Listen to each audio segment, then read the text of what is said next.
everyone, and happy Friday. We're having a talk today about health and wellness, and we have a good friend of ours here, Dawn Dunfield, who I trust tremendously in the health and wellness industry. So welcome, Dawn. Thank you for having me.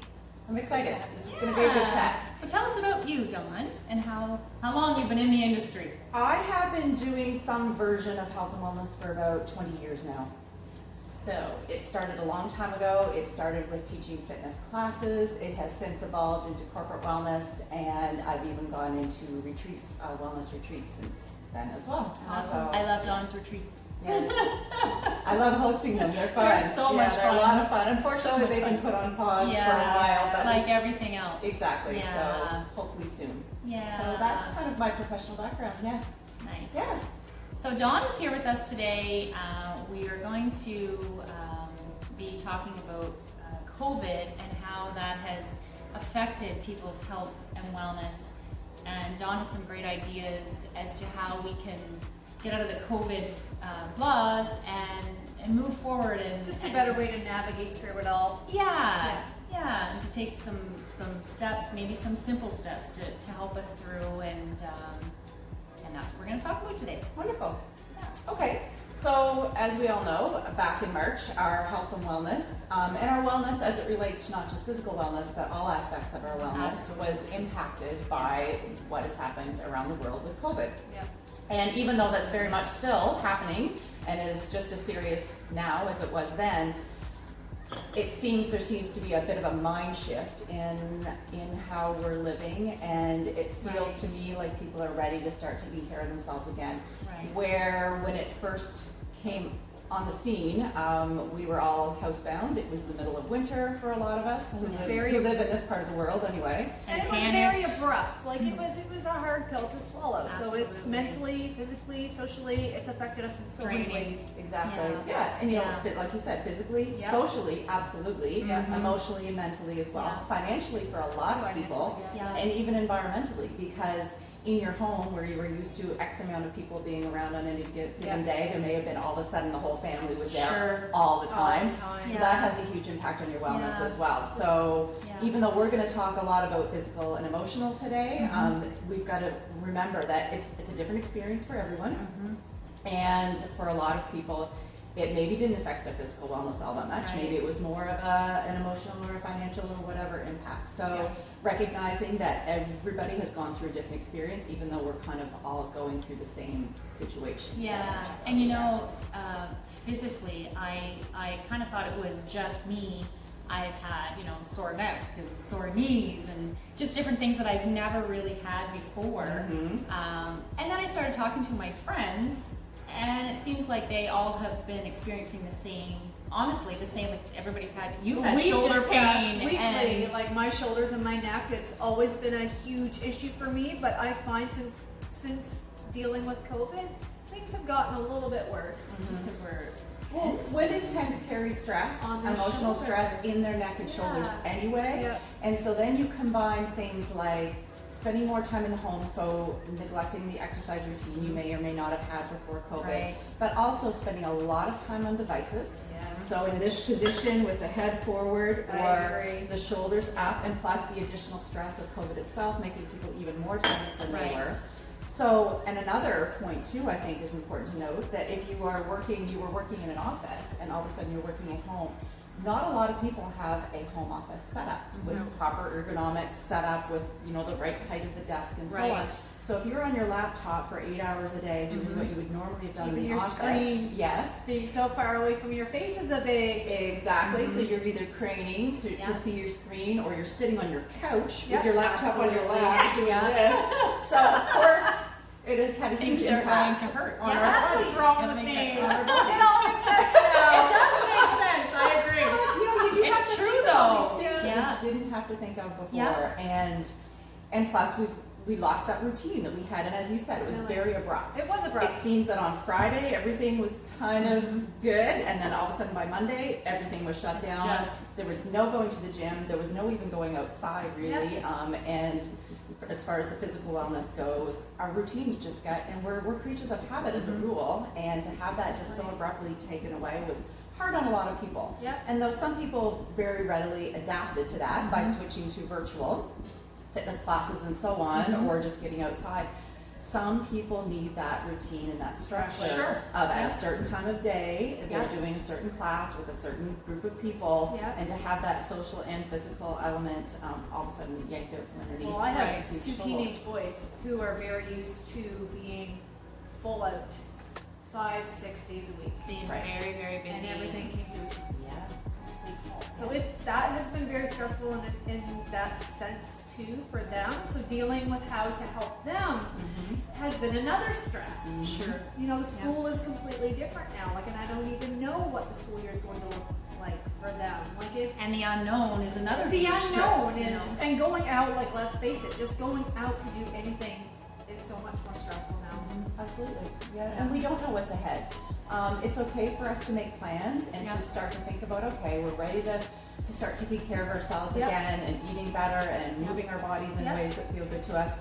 But we have to recognize that at any given moment, we could be Right. back into a similar situation Yep. we were earlier this spring. Exactly. So let's Yeah. hope not. Okay, so we can take something from what has happened to us with COVID, and I'm a firm believer that there's something good in everything, even though it seemed really bad. I think there's a positive note that we can take from it in the sense of, in my case, it gave me a chance to reset with my family, and I think for a lot of other families, it was the Absolutely, same yeah. sort of situation. Kids that are going with organized sports and families that are running nonstop, but we couldn't do that anymore.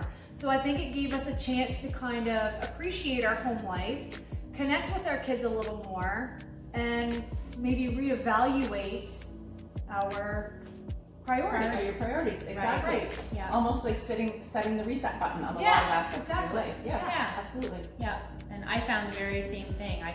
One of my favorite mottos is to take time to smell the roses, Right. and this actually did that. We had no other choice. I agree. You Yeah. know, to slow down and just kind of look Yeah. at things and It did. It forced us to step back and take a Yeah. look at what was going on. And sure, a lot of this is out of our control, but we do control how we can Handle react to all of this. And you know, in the case of my business, for instance, I had to switch in a matter of I think 3 days from oh my goodness. in-person events and Yes. classes to online. Yes. And I had been thinking about doing that for a long time before that. However, I didn't have that sense of urgency or that push. Well, once that date hit and we were no longer doing in-person anything, Yeah. I was forced into it, which was a blessing. And Right. In the end, it Right. really was. And Yeah. we needed that. We might not have known it, but we needed that from you. I know I have talked to Yes. a lot of the ladies that have been on your online classes, and somehow you felt, even though everybody was at home, we felt like we were together. Right. So Yeah. we had Yes. a little bit of that Yes. Yeah. Personal personal interaction. And that's you know. important, that connection, because that's Absolutely. what a lot of people miss. Sure, they miss the actual exercise and the physical fitness aspect of Right. going up to classes, but they miss that connection of Right. seeing their friends and having that accountability. Right. So it's trying to figure out a way to build in that accountability, but yet through a virtual platform. Right. So. So in the beginning, I found that I was doing your online classes, I was eating well and all of these things, and for some reason in the last little bit, I have not been doing that. Right. So, and I think that that's kind of what's going on with a lot of people. And what do you recommend? Small steps. Where should people start? You know, to When we've decided to reset and Right. reevaluate Right. ourselves, I guess. yeah, I feel like let's go. Let's Yeah. get this done. Let's get back on Let's- track. Mentioned, Jill, about taking small steps. That's really important because if you take on too much too soon, you end up injured, discouraged, more likely to quit if Yep. you're too sore or too tired. Absolutely. Also, a lot of us will still be in the home doing these workouts or whatever it is you choose to take on. And Right. so you're still going to have the challenge of extra people distracting you, Yes. distractions around the house. You know, it was very easy for us before when things were pre-COVID Sure. to to have those boundaries between that time, that work time, that home time with your family, your workout time, your leisure time, your friend time. But now all those lines are blurred. Everything's going on all the time, and it's all happening closer to home. Right. So it's really hard to define those times for you. Right. So just as we did before, and you had maybe an appointment or a class outside of the home, I would recommend you schedule your workout time, we'll call it, just as you would any other appointment, and keep it. So even though technically you do have more flexibility and you could do it at any time of day. Because like you said, the lines are blurred, and when you don't have a schedule, it's harder to stay on task.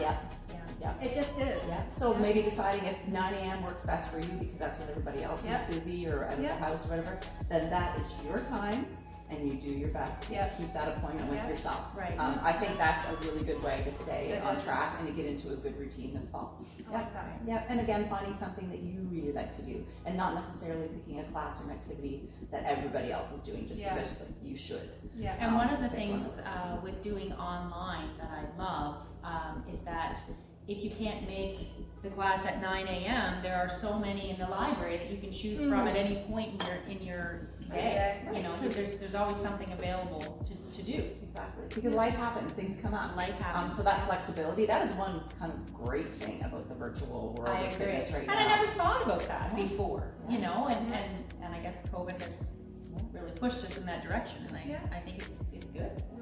So we've talked a lot about exercise, and I think that's very, very important. But there's a lot more involved with wellness.